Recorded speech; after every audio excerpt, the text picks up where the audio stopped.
साथियों, जय श्री राम। आज दिव्यांगम चैनल पहलगाम में हुए आतंकी हमले की बहुत ही कड़े शब्दों में निंदा करता है। जिस हमले में हिंदुस्तान के 26 निर्दोष और निहत्थे लोगों की हत्या करी गई, जो अशोभनीय, अक्षम्य और दिल दहला देने वाली एक हत्याकांड रहा। साथियों, वैसे तो सभी जान 1.5 अरब लोगों की, हिंदुस्तान की बेशकीमती है और उसकी सुरक्षा लाजमी है, लेकिन इन 26 लोगों के बीच में 3 ऐसी ज़िंदगी तबाह हो गई जिन्होंने अपने नवजीवन की अभी ठीक से शुरुआत भी नहीं करी। इन सभी लोगों की याद में दिव्यांगम सेवा संस्थान शोक प्रकट करता है, ईश्वर से कामना करता है कि ईश्वर इन मृतक आत्माओं को अपने श्री चरणों में जगह दे। और कहना मेरे लिए बहुत आसान है कि इस पीड़ित परिवार को ढांढस और शक्ति प्रदान करे कि वो इस दुख की घड़ी को झेल सके। ये किसी भी परिवार के लिए एक असहनीय पीड़ा, जो सिर्फ आंसुओं के माध्यम से वो परिवार व्यक्त कर सकता है, बता नहीं सकता, वो कह नहीं सकता, उस पर क्या बीत रही है वो समझा भी नहीं सकता। साथियों, जानते हैं, जो मैं इस समय इस मुद्दे पे कोई राजनीति की बात नहीं कर रहा, अपने आप को बहुत बड़ा समीक्षाकार नहीं घोषित कर रहा, लेकिन ये जो समस्या खड़ी हुई है, ये समस्या केवल और केवल मेरी समझ से वक्फ बोर्ड संशोधन बिल के विरोध में कुछ दहशतगर्दों द्वारा की गई। मैं पाकिस्तान को क्षमा नहीं कर रहा। अभी मैं ऑफिस से घर आ रहा था, टीवी पर देखा है कि इस घटनाक्रम से जुड़े 14 आतंकियों की लिस्ट सरकार ने जारी की है, मगर फिर भी मेरा मन ये कहता है कि ये उससे जुड़ी एक घटना है, क्योंकि जिस तरह से दहशतगर्दों ने केवल यह पूछ कर हिंदुओं का ही कत्ल किया कि तुम हिंदू हो कि मुसलमान, अगर मुसलमान हो तो कलमा सुनो, ये इस बात का एक बहुत बड़ा द्योतक है। और साथ ही साथ ये समस्या किसी भी एक राज्य की नहीं है, पूरे मुल्क की है।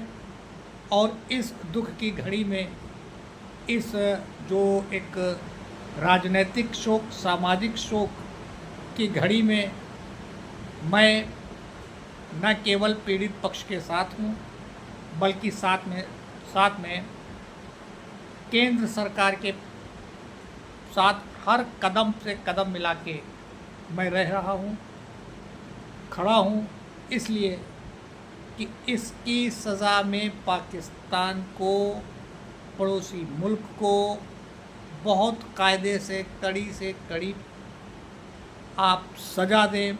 यदि ज़रूरत पड़े तो आप पाकिस्तान या पाकिस्तान के कब्ज़े वाले कश्मीर पर सीधे सीधे हमला बोले, आप किसी भी तरह के प्रतिबंध को ना डरें। हमने सन 65 के युद्ध के बाद लाल गेहूं, आपको ध्यान होगा उस घटना की बात, लाल गेहूं जो अमेरिका के लोग अपने जानवरों को भी नहीं खिलाते थे, हमने वो खाना मंजूर, वो भी मैंने छोड़ दिया था खाना, जो पहले हमको लाल गेहूं मिलता था वो भी हमने खाना छोड़ दिया था। साथियों, इस देश ने प्रतिबंधों के दौर में जितनी अच्छी एकता दिखाई है, इस देश ने जब कभी भी कोई आफत आई है तब जितनी अच्छी एकता दिखाई है, सामान्य दिनों में वो नहीं दिखती। आज जम्मू कश्मीर से लेके कन्याकुमारी तक और द्वारिका से लेके कामाख्या तक ज़रूरत है देश को एकजुट होने की। हम एकजुट हो भी रहे हैं, लेकिन कुछ लोग ऐसे हैं जिन्होंने इस घटना से भी पल्ला झाड़ने का प्रयास किया। सोशल मीडिया एक बहुत ही ऑथेंटिकेटेड रिस्पॉन्सिबल प्लेटफॉर्म नहीं है, लेकिन फिर भी उस प्लेटफॉर्म पे मैंने कुछ एक खबरें ऐसी भी देखी है कि मुसलमान आदमी इंसानियत के नाते तो भर्त्सना कर रहा है इस घटना की, लेकिन कुरान शरीफ को सामने रख के कहता है ये सही है। बहुत ही सोचनीय और शर्मनाक वाक्य। और हमारे एक बाबा जी आज भी पाकिस्तान के साथ हैं कि वो लोग मुस्लिम होने के बावजूद हमारे पूजा पाठ में, हमारे महाकुंभ में हमारा सहयोग कर रहे हैं। ये बहुत ही अशोभनीय, बहुत ही शर्मनाक घटना है। और तो और इस घटना के बाद तथाकथित समाजवादी परिवार के मुखिया, अब तो हालांकि उनका नाम भी बदल दिया गया है, अब वो नमाजवादी दल के मुखिया हो गए हैं, उन्होंने इस घटना में मारे गए एक पीड़ित परिवार से मिलने से केवल ये कह के पल्ला झाड़ लिया, नहीं मिले, कि उस परिवार से मेरा कोई सीधा संबंध नहीं।